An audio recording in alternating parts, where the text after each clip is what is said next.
राधे कृष्ण दोस्तों, मंगलमय जीवन चैनल में आपका स्वागत करती हूँ। आज के वीडियो में आप माघ मास के मातम्य के 26वें अध्याय की कथा का श्रवण करेंगे। आइए कथा शुरू करते हैं।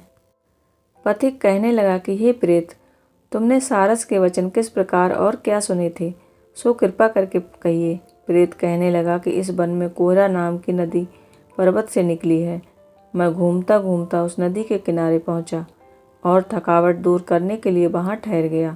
उसी समय लाल मुख और तीखे दांतों वाला एक बड़ा बंदर वृक्ष से उतरकर जल्दी से वहां पर आया, जहां पर एक सारस सोया हुआ था।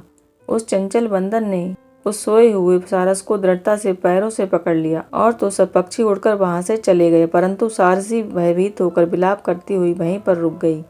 नींद के दूर होने तथा भय से नेत्र खोलकर सारस ने बंदर को देखा और मधुर वाणी से कहने लगा, हे बंदर, तुम बिना अपराध मुझको क्यों दुख देते हो? इस संसार में राजा भी केवल अपराधियों को ही दंड देता है। यह वचन सुनकर वह बंदर उसको छोड़कर दूर बैठ गया और कहने लगा कि तुम मेरे पूर्व जन्म के वृत्तांत को कैसे जानते हो? तुम अज्ञानी पक्षी हो और मैं वन में घूमने वाला हूँ। सारस कहने लगा कि मैं अपनी जाति की स्मृति के बल से तुम्हारे पूर्व जन्म का सब वृत्तांत जानता हूँ। तुम पूर्व जन्म में विंध्य पर्वत के राजा थे और मैं तुम्हारे कुल का पूज्य पुरोहित था। तुम राजा होकर अपनी प्रजा को पीड़ा दिया करते थे। विवेकहीन तुमने बहुत सा धन इकट्ठा किया। सो वानर, प्रजा की पीड़न रूपी अग्नि की ज्वाला से तुम पहले ही तप चुके हो। पहले तुम कुंभी पाक नरक में गिराए गए। तुम्हारे शरीर को नरक में 3000 वर्ष तक बीत गए। फिर नरक से निकलकर बचे हुए पापों के कारण इस बंदर की योनि में आए और मुझको मारना चाहते हो। पूर्व जन्म में तुमने ब्राह्मण के बाग से लूटकर बलपूर्वक फल खाए थे। उसका यह भयंकर फल हुआ कि तुम वानर और वनवासी हुए।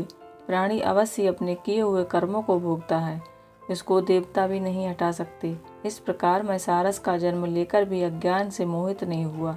इतनी कथा कहकर वानर कहने लगा कि यदि ठीक ही जानते हो तो बताओ, तुम पक्षी कैसे हुए? सारस कहने लगा कि मेरी दुर्गति का कारण भी सुनो।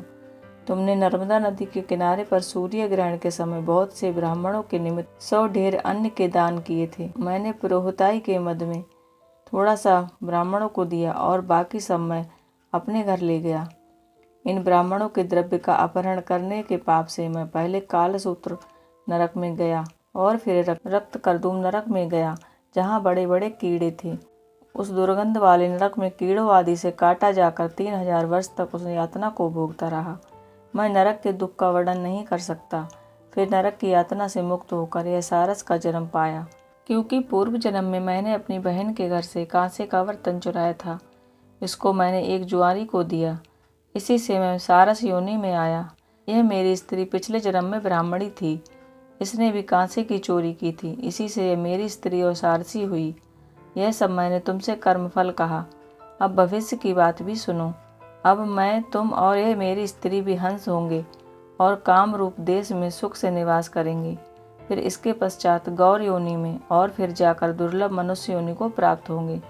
इसमें मनुष्य पाप और पुण्य दोनों ही कर सकता है। इस प्रकार शिव की माया से यह सारा जगत मोह को प्राप्त होता है। न केवल हम ही परंतु इस संसार के सभी जीव प्रवृत्ति के मार्ग में फंसकर अच्छे और बुरे कर्म करते और उनका फल भोगते हैं। इसलिए सब प्राणियों को धर्म का सेवन करना चाहिए। देवता, असुर, मनुष्य, बाघ, कीड़े मकोड़े सभी से कंटक रूप मार्ग नहीं छूटता। केवल वेदांत जानने वाले योगी इस मार्ग से बच सकते हैं। इसी कारण बड़े बड़े महात्मा भी कर्म फल को टाल नहीं सकते। उपाय से या बुद्धि से कोई भी इसको नहीं बदल सकता। तुम पहले राजा थे, फिर नरक में गए, अब बंदर योनि में वन में फिरते हो और फिर ऐसा ही जन्म पाओगे। ऐसा विचार कर आनंद पूर्वक और धैर्य धरकर विचरते हुए काल की प्रतीक्षा करो। तब वानर ने कहा कि पिछले जन्म में मैं तुम्हारी पूजा करता था, अब तुम मुझको प्रणाम करते हो। तुम जाति के स्मरण से मेरे पूर्व जन्म के वृत्तांत को जानते हो। आनंद पूर्वक रहो, तुम्हारा कल्याण हो। तुम्हारे वचनों को सुनकर मैं मोह रहित होकर वन में विचरूंगा। प्रेत कहने लगा कि हे पथिक, मैंने नदी के तट पर बंदर और सारस का यह संवाद सुना, तब मुझको बोध हुआ और मोह तथा शोक का नाश हुआ।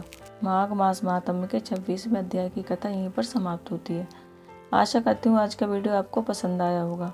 अगर वीडियो पसंद आया है तो चैनल को सब्सक्राइब करें, वीडियो को लाइक करें। भगवान श्री हरि विष्णु की कृपा आप सभी पर बनी रहे, इसी कामना के साथ वीडियो यहीं पर समाप्त करती हूँ। राधे कृष्ण।